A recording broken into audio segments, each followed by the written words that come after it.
I'm Rebecca Dizamo, and this is Drug Treatment Television on the Recovery Life Network. Thank you for tuning in. We'd like for you to join us each and every week. But today, I'm going to share my story. I started this ministry in June of 2003. So we are celebrating 12 years this year with the new part of the program called Drug Treatment Television. Now, this is a vision from the Lord, so I don't know where He's going to take it, but I'm just being obedient.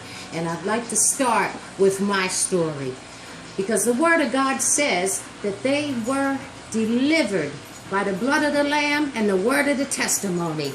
And I'd like to just share with you, I was strung out on drugs for well over 15 years.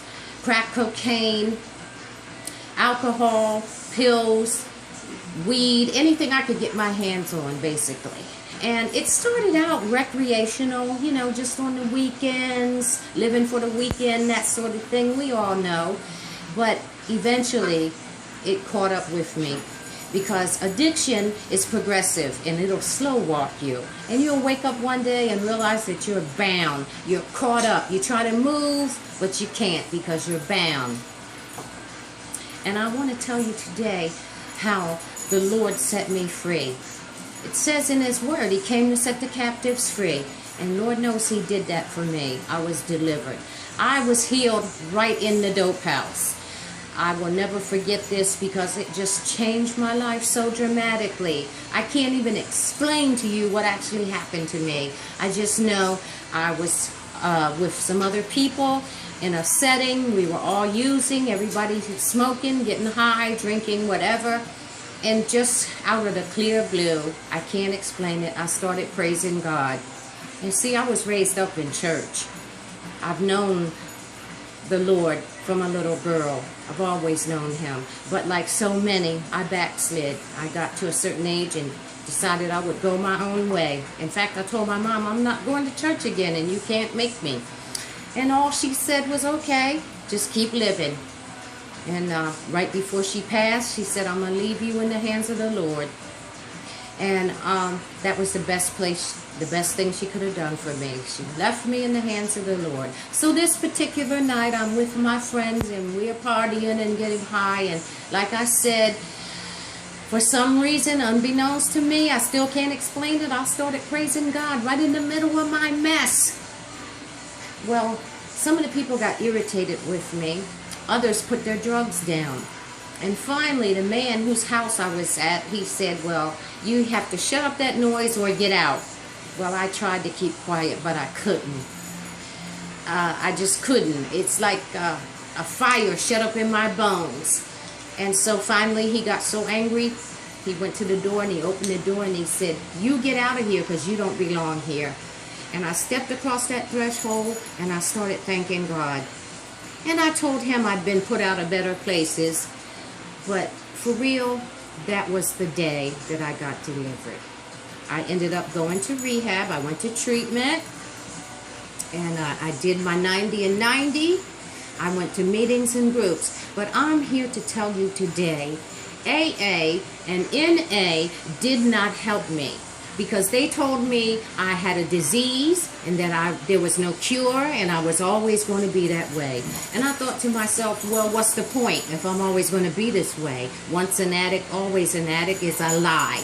You can recover and you can be healed. I'm a living witness and I know what God did for me. He healed me. He came to see about me when I cried out to Him from the depths of despair.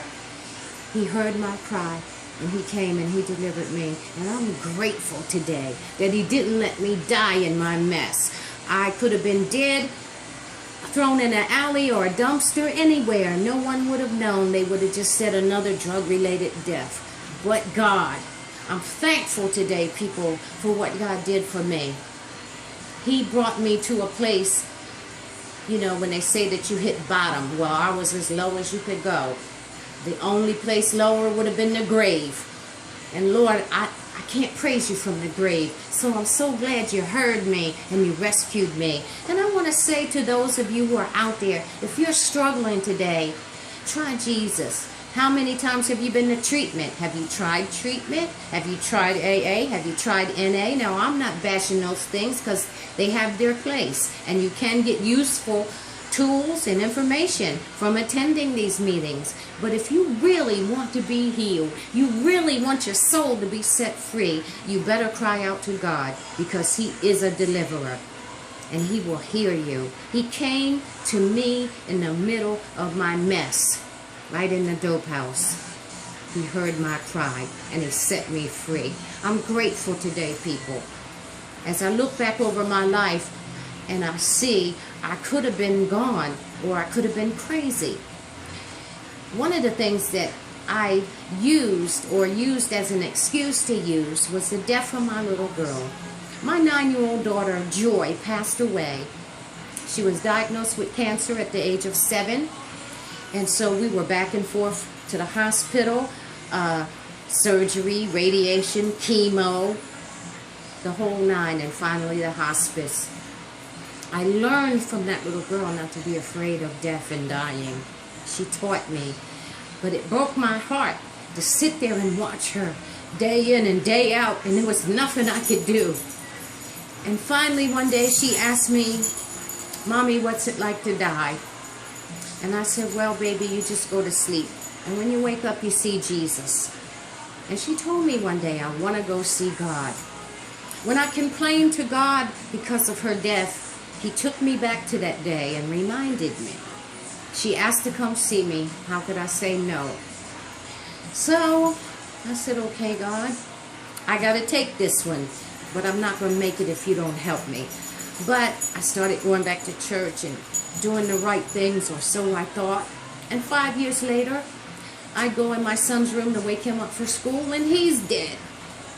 Now, that's child number 2. God, I don't understand any of this. Why did you take my boy? Why did you take my only son? The only thing God said to me, I gave my only son. And so I had to shut up and just give Him thanks and praise for the time I had with them both. Now, I still have one daughter. I love her dearly. And I have some grandchildren, 3 grandsons, and a little granddaughter. So God has blessed us. But I do know God is able to restore, and He's able to heal broken hearts and regulate minds.